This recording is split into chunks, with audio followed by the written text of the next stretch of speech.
Good evening.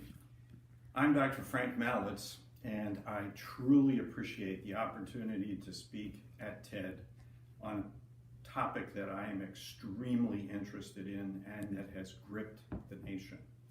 The topic is the opioid crisis, and the problem is increasing.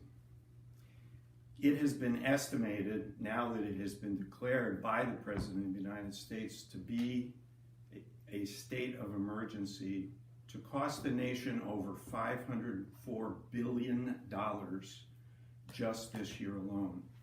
Also, it was uniquely responsible for 64,000 deaths across all spans of age as well as ethnicity in our nation alone. It seems as if we are having a great deal of difficulty in getting it under control and understanding it.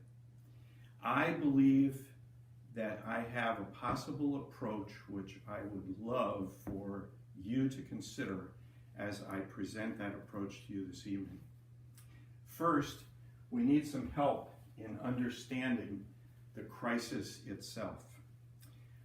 I'm going to use the demonstration model I have before you to explain where I want to take you in the next 15 minutes.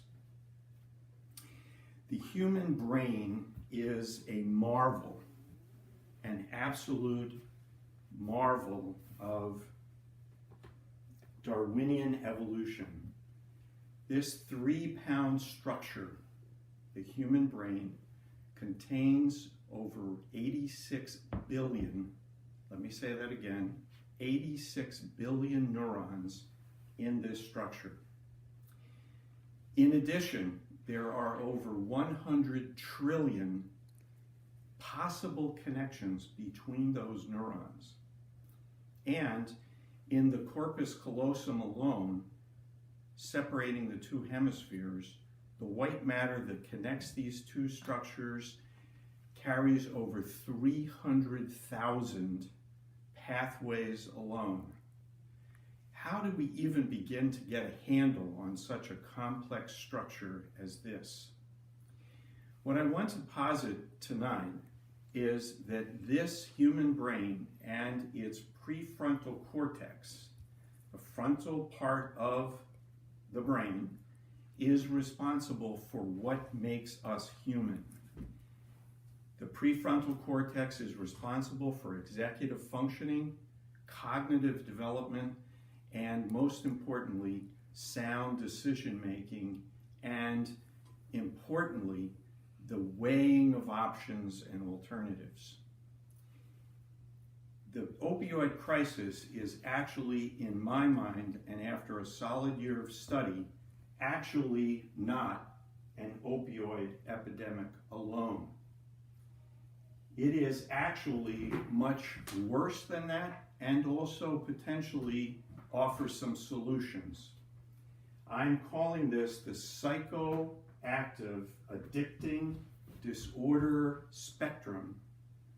And all we need to remember very simply is that the reward system of this structure is made up of 3 entities.